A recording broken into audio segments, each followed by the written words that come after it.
Childbirth has been happening for roughly 300,000 years longer than hospitals have existed.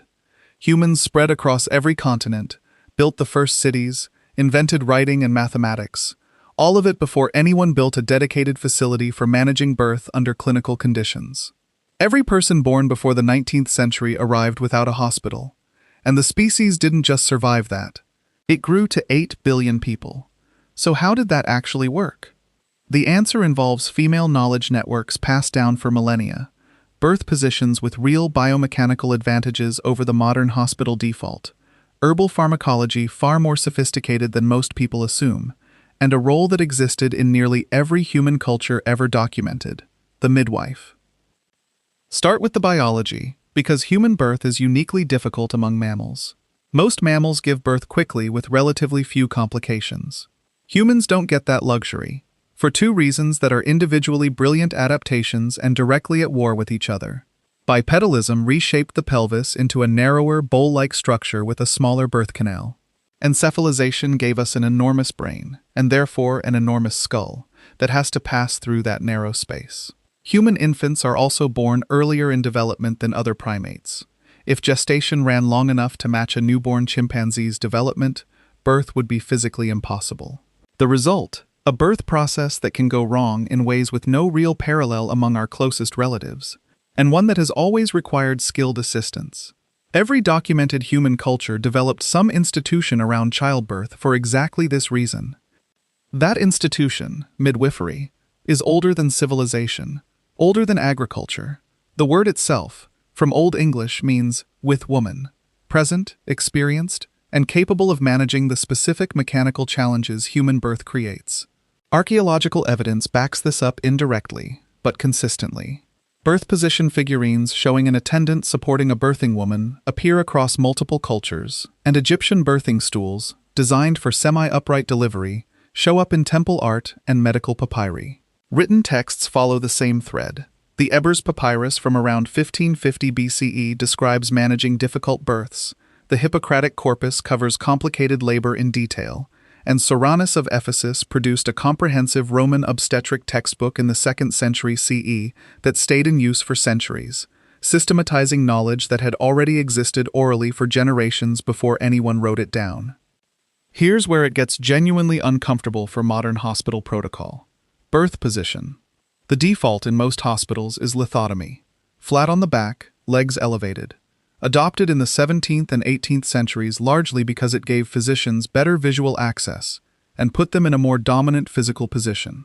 Biomechanically, it's one of the worst options available. Lying on your back means pushing against gravity, and it compresses the sacrum, measurably shrinking the birth canal's available diameter. If that sounds backward for something modern medicine settled on centuries ago, subscribe. Because the actual comparison between ancient and modern outcomes gets even more complicated from here. Most ancient cultures used upright or semi-upright positions instead, squatting, kneeling, sitting on a birthing stool, letting gravity work with the process instead of against it, and letting the sacrum flex freely to open the pelvic outlet. Modern obstetric research has now confirmed exactly what ancient tradition arrived at. Through pure trial and error, upright positions correlate with shorter labor, fewer episiotomies, fewer assisted deliveries, and higher maternal satisfaction. Full squatting alone increases the pelvic outlet's diameter by up to 30% compared to lithotomy, a difference that translates directly into an easier birth. Pain management gets flattened in most modern retellings into "ancient women just endured it." That drastically undersells what traditional practice actually provided. Labor pain isn't fixed. It shifts substantially with fear level, social support, freedom of movement, and sensory environment. Traditional birth practice consistently optimized for exactly these factors: trusted, familiar attendants, freedom to walk, sway, or change position, warm water immersion, one of the most effective non-drug pain management tools known, and instinctive rhythmic vocalization, which taps the same neurological pathways as other rhythmic pain coping behaviors. On top of that non-pharmacological foundation, traditional midwives layered real pharmacology. Willow bark, the original source of the compound class behind modern aspirin, was used across multiple traditional medical systems specifically for pain, and the herbal pharmacology goes considerably deeper than pain relief. Ergot, a fungal growth on rye, contains compounds that stimulate uterine contractions.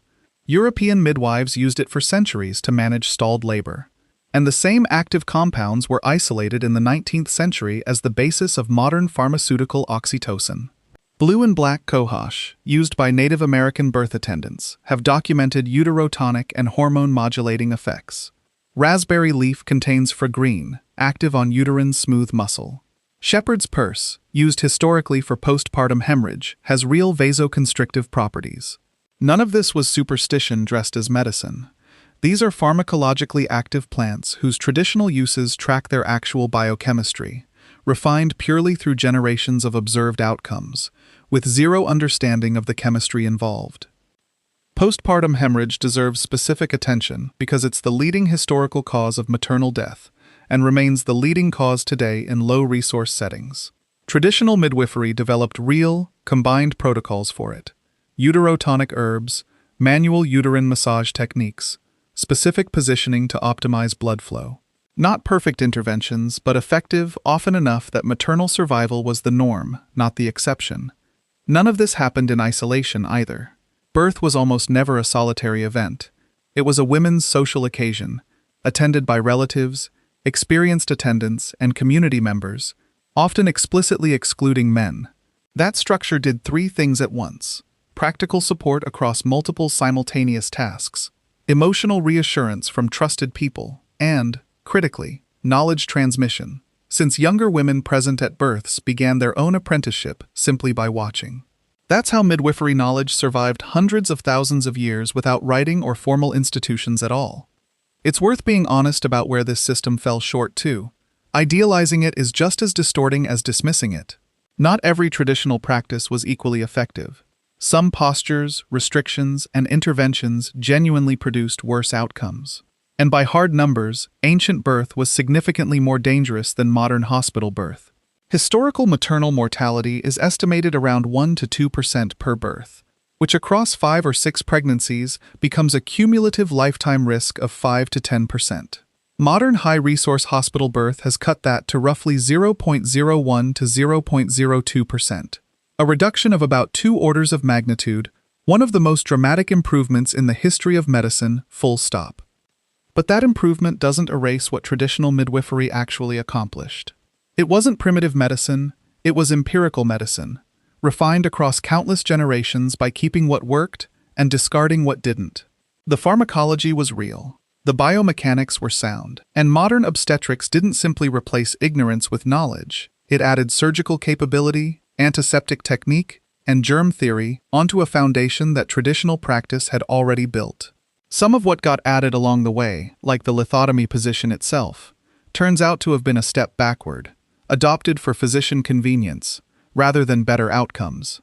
Which is exactly why contemporary obstetrics is now moving back toward upright birth and continuous labor support, practices traditional birth attendants relied on for thousands of years. The woman who gave birth 10,000 years ago, squatting, supported by women who knew exactly what to do, wasn't in a primitive situation. She was inside a system built from accumulated human intelligence, applied to one of the most demanding events in any species' life. It worked, not perfectly, but well enough to build the entire human population that exists today. Modern medicine isn't a replacement for that project, it's the continuation of it. The project is 300,000 years old. The hospital just showed up recently.